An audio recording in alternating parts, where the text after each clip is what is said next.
Temos uma situação bastante tensa aqui com o pedido de prisão do Eduardo Cunha, do Renan Calheiros, do Sarney e Romero Jucá.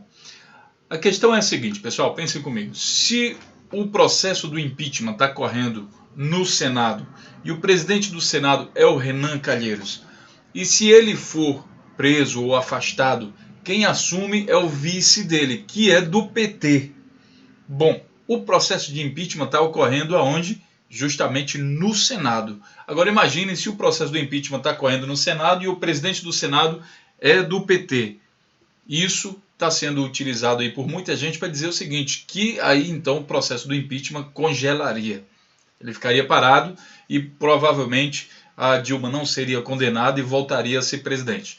Bom, como o pedido de prisão do Renan Calheiros, veio do Janot, Rodrigo Janot, que é o Procurador-Geral da República, muita gente está acusando o Janot de ser comparsa do Lula, comparsa da Dilma. E aí a gente vai averiguar essa história toda aqui através de fatos publicados na internet, através das notícias. Sejam bem-vindos ao canal Notícias Comentadas. Aqui a gente comenta uma notícia dentro de um contexto, ligando vários pontos para que você tenha um entendimento mais completo da situação e assim não seja mais gado de manobra aí para a grande mídia brasileira, que muitas vezes manobra de acordo com os seus interesses próprios. Lembrando que a gente vai deixar aqui os links de todos os sites para que você possa ler a notícia na íntegra. Fiquem à vontade para colocar então suas críticas, sugestões, até mesmo elogios. Também a gente gosta de receber elogio de vez em quando. Então fique à vontade, lembrando que o nosso canal não tem censura. E mais uma coisinha, abrimos também o nosso canal no Facebook, então você vai poder ler, curtir o nosso canal, nossa página lá no Facebook e vai poder ficar atualizado caso você prefira ver pelo Facebook. Então vamos entender isso aqui. No dia 7 de junho de 2016, o Rodrigo Janot, que é Procurador-Geral da República, pediu a prisão do Eduardo Cunha, do Renan Calheiros, do José Sarney e Jucá, por tentarem barrar a Lava Jato. Nós já comentamos essa notícia aqui no nosso canal Notícias Comentadas. Vou deixar o link aqui para vocês também. Acontece que o Renan Calheiros é presidente do Senado. E aí, nós vamos aqui o outro site aqui do Brasileiros, publicado no dia 11 de junho de 2016, que se o Renan cair, o petista assume e impeachment congela. Essa aqui é uma temeridade aqui, digamos, de algumas pessoas, né? E aí eu vou ler aqui essa notícia, ela não é tão grande para que você entenda o porquê disso. O foco da crise política se deslocou do PT para o PMDB. Desde o afastamento da presidente Dilma Rousseff, a mobilização contra o PT refluiu e os PMDBistas se tornaram o centro das atenções, inclusive no Supremo Tribunal Federal. Os ministros agora avaliam o pedido do Procurador-Geral da República, Rodrigo Janot, para decretar as prisões do presidente do Senado, Renan Calheiros, do presidente do PMDB, Romero Jucá, e do presidente afastado da Câmara, Eduardo Cunha. A curto prazo, as principais ameaças ao PMDB nascem fora do parlamento.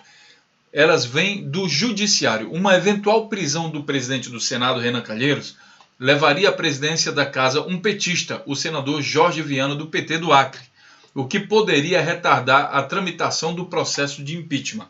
Tirar Viana do cargo não seria tão simples assim. E aí você continua aqui lendo a notícia e você vai entender então por que existe esse medo. Muita gente está atacando então o Rodrigo Janot, dizendo que ele está a serviço do PT, dos petralhas e, enfim, da esquerda, do comunismo, da União Soviética, de Cuba, de todo esse processo aí que vocês já sabem, os argumentos de quem é contra o PT, o Lula e assim por diante. Pois bem, afastamento do Renan significa que o PT assume a presidência do Senado, o processo do impeachment está sendo julgado lá, e daí a gente dá uma impressão realmente que quem sabe esse povo tem a razão, né, que o Janot está pendendo aí, puxando para o lado do Lula e da Dilma, né, da Dilma mais aí do que do Lula. Lula não tem nada a ver com essa história.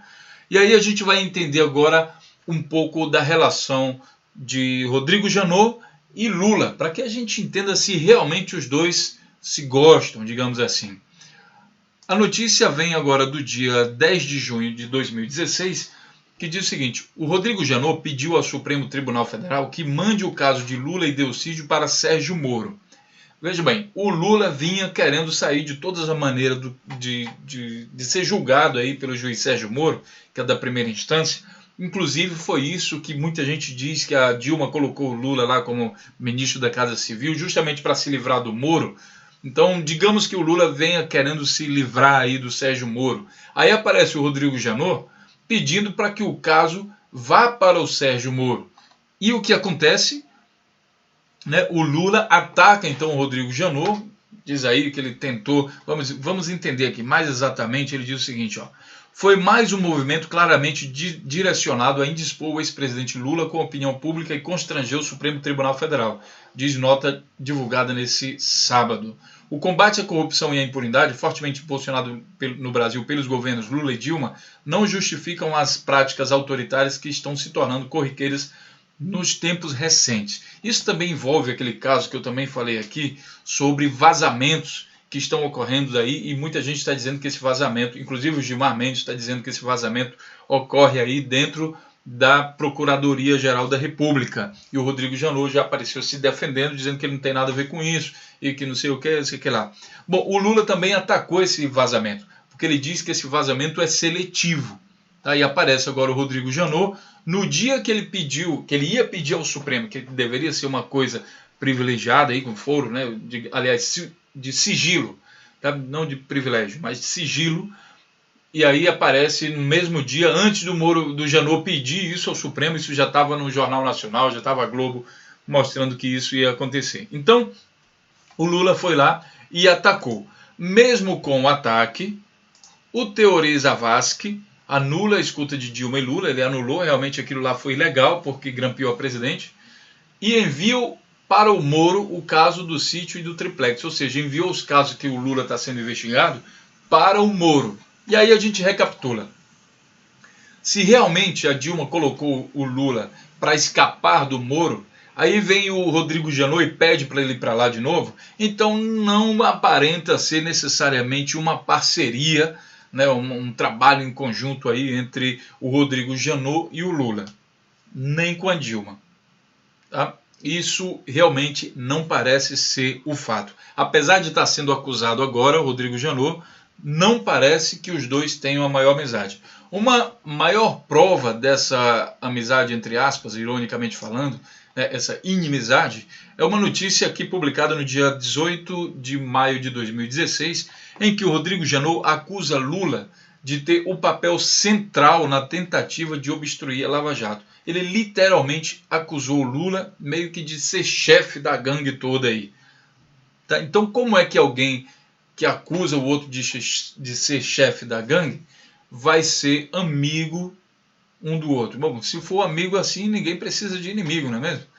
Então vamos pensar um pouco mais, ligar o senso crítico, como eu sempre falo, e entender que não pode ser isso. Então, realmente, o Lula, aliás, se o Renan cair, quem assume é o petista, mas isso não significa, ou não parece significar, que o Rodrigo Janot está aí apoiando um ou outro. Ao que parece, o Rodrigo Janot está acusando todo mundo. O que nos traz uma pequena preocupação é o momento em que essa acusação aparece. Nós sabemos o seguinte, pessoal, que o Renan, eu vou derrubar o Renan por quê? Porque aí o PT vai assumir? Não, não é isso. É porque o Renan está todo enrolado. Foi pego em gravações, é acusado de processo de corrupção, então tem uma ficha ampla aí que deve sim ser acusado. Não é porque um petista irá assumir que a gente não deva derrubar o Renan. Toda essa turma que está sendo acusada aqui pelo Rodrigo Janot tem um amplo... Bom, se for investigar a vida desse povo, acho que o Brasil para, não dá mais nem para investigar mais nada de tanto processo de corrupção que envolve aí essas quatro figuras, Eduardo Cunha, Renan Calheiros, José Sarney e Romero Jucá. Também está entrando nessa lista aí o Jader Barbalho, que é outro que também tem uma coleção aí de casos de corrupção, desde o caso Sudão, Sucam, Faliu Bampará, uma série de acusações que tem também contra o Jader Barbalho. Então, o PMDB concentra essa turma, assim, essa velha guarda, esses coronéis da corrupção e da política brasileira, desde os primórdios. Eles estavam aqui quando Dom Pedro chegou, né, gente? Só para vocês terem uma ideia, eles receberam Dom Pedro. Tá? Quando a embarcação do Pedro Álvares Cabral chegou, ele já estava aqui também. Quem recebeu ele foi o Sarney, um índiozinho lá, vestido lá, se apresentou, era o Sarney. Então, são os dinossauros aí da política brasileira, estão envolvidos em tudo que é caso de corrupção que tem na história brasileira, com certeza. Então, deixe seu comentário, lembrando que a gente não tem censura. Se você não fizer spam, o seu comentário também vai ser publicado. E aí a gente se vê na próxima notícia então. Um grande abraço e até lá.